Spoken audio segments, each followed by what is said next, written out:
우리 장수 선생님은 초등학교밖에 안 나오셨다는데 저는 대학을 나왔습니다. 그런데 제가 대학교를 다른 사람보다 3년 늦게 들어갔어요.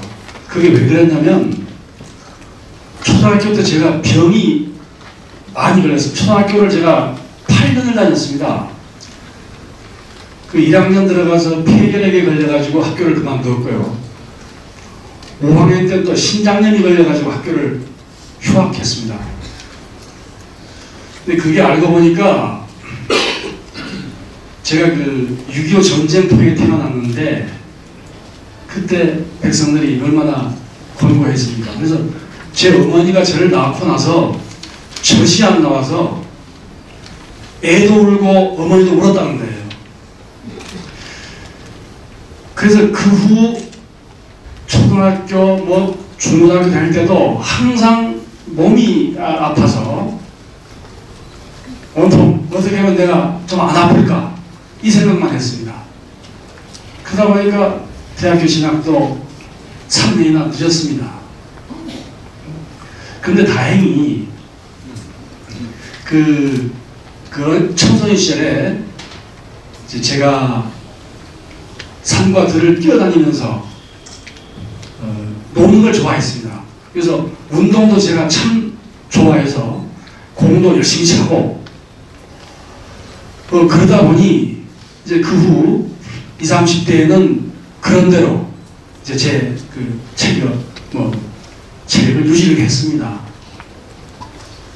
그런데 30대 중반쯤에 해서 제가 이제 취직이 됐잖아요. 취업이 됐는데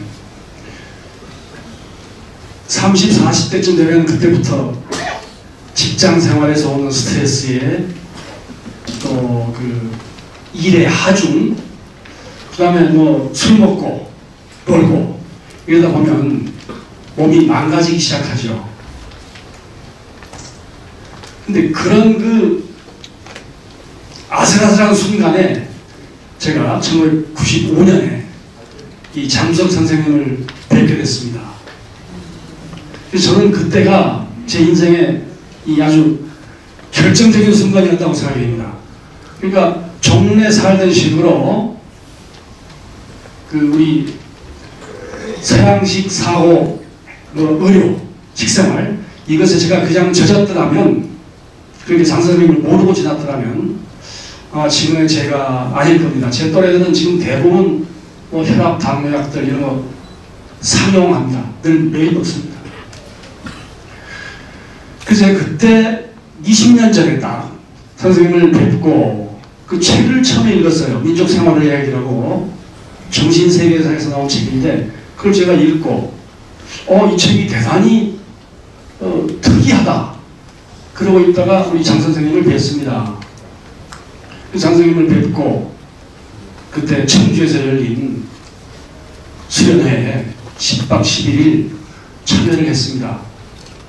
그때 제가 너무 많은 걸 배웠고 생각에 전환이 왔습니다.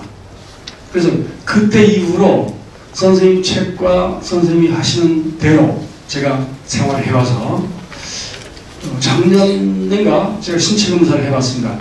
저는 그 선생님 그 가르친 대로 이 병원에서 하는 정기 신체검사 있지 않습니까? 그 직장 생활을 하면 그걸 그 신체검사를 하게 돼 있습니다.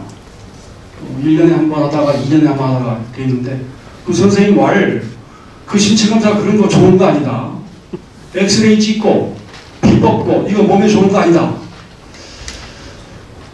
그래서 저는 병원에 안 다녔어요. 그 신체검사도 안 했습니다. 그런데 3년 전부터인가 이 직장인 신체검사가 그거를 안 하면 이제는 과태료가 나옵니다. 이게 이런 정부, 병원, 고사업 이런 데서 이제 우리는 죄인 취급하는 거예요. 신체검사 안 받으면 과태료, 벌금 10만 원인가 내라는 거예요. 그래서 제가 돈이 아까워서 할 수 없이 병원에 갔습니다. 신체검사를 받았어요. 20년 만에 제가 처음 받았습니다. 안 받으려다가.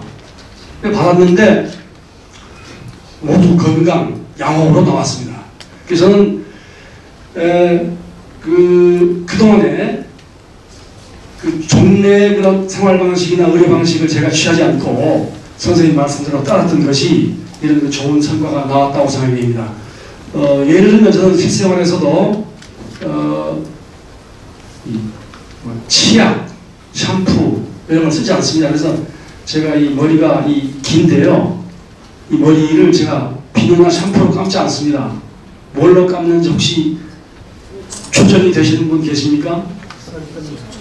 야, 예, 지금 벌써 정답이에요. 예, 저는 쌀뜨물로 머리를 감은 지 7년 됐습니다. 예, 그래서 밥하고 남은 쌀 있죠, 쌀뜨물을 예, 그걸 모아뒀다가 이렇게 예, 합니다. 그래서 생활 전반에 걸쳐서 우리 선생님 가르친 대로 해서 이 정도 건강을 유지하고 있는 것 같아서 선생님께 늘 감사의 말씀을 드립니다. 네, 그런데 우리 장 선생님과 우리 민족생활의학회 이쪽에 지금 가장 큰 어려움은 이 조직이 이 행위가 불법에 가까운 거라는 겁니다. 우리가 해방 이후에 우리나라 법제가 바뀌는데 일본과 서양 의료 법제가 바뀌면서 우리 전통적인 의술 또 민족의료 이게 전부 불법화가 됩니다. 그래서 제일 먼저 손을 보게 되는 것이 침구사 제도입니다. 침과 뜸 이것이 우리나라가 원조라고 하죠. 문헌에 보면은 침은 조선과 만주가 원산지라고 그러고 뜸은 몽골에서 이쪽으로 넘어왔다고 그래요. 그러니까 우리 오라라이타이 몽골족들 발명품인 것 같습니다. 침과 뜸이.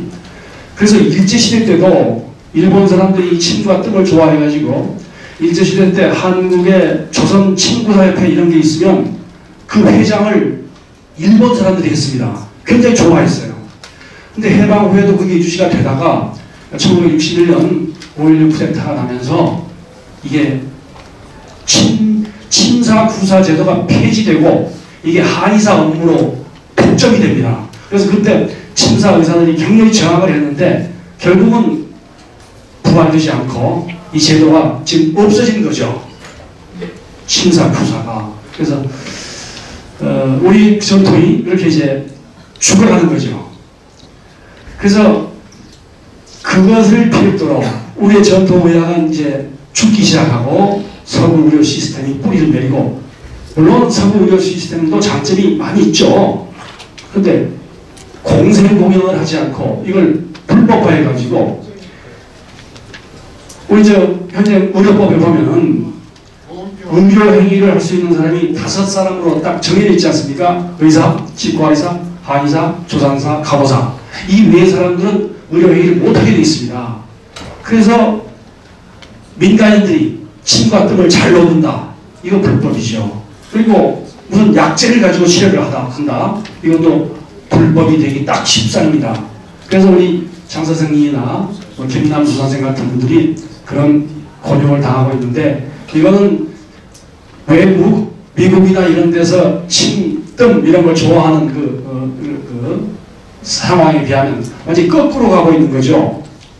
그래서 우리 여러분들께서 건강을 지키는 데는 식생활도 그렇지만 이런 우리 민간의료 이것의 국가적 규제의 최소화, 합법화, 그리고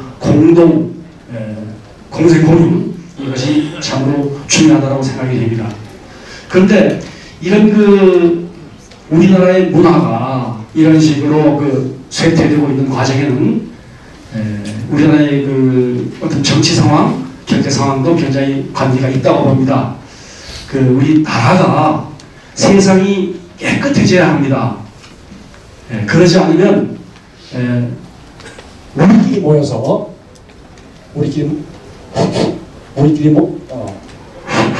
우리끼리 모여서 건강법 하는 거 가지고는 한계가 있다. 우리 여건을 제가 강조를 드리고자 합니다.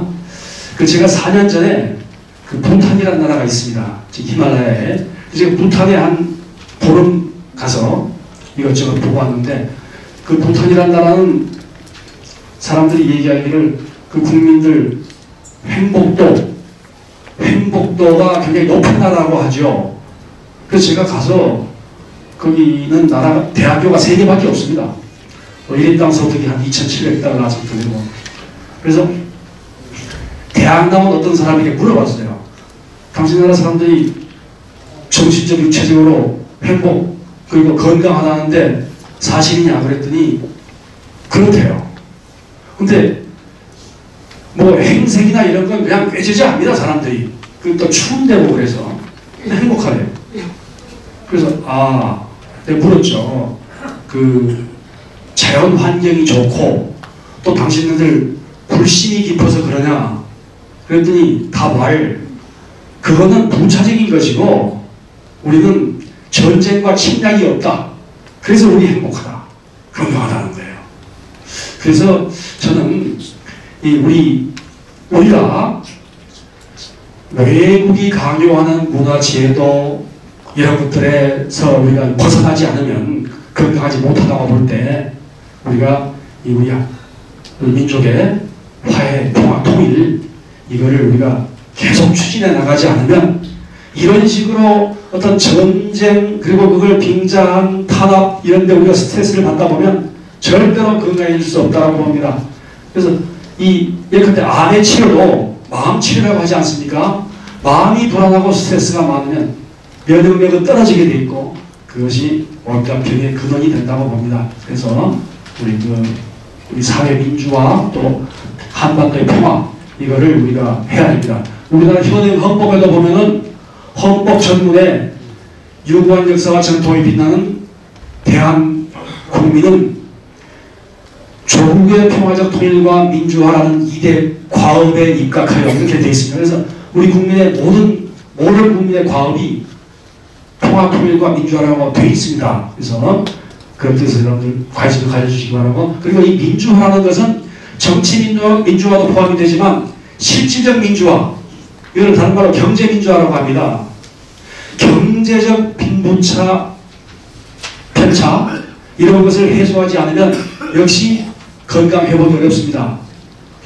정부 통계도 나오지 않습니까? 이런 데 보면 불륜층들은 소위 웰빙 식품, 과일, 신선 채소 이런 것들을 먹으니까 비만도가 낮습니다.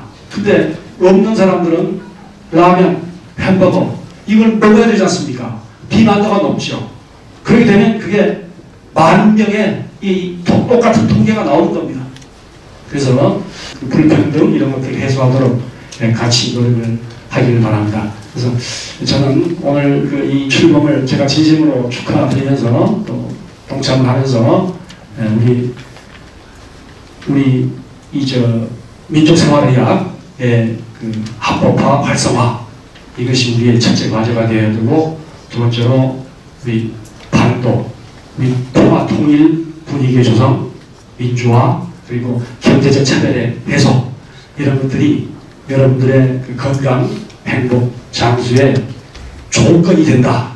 이런 말씀을 드리면서 이 정도 마치겠습니다. 고맙습니다.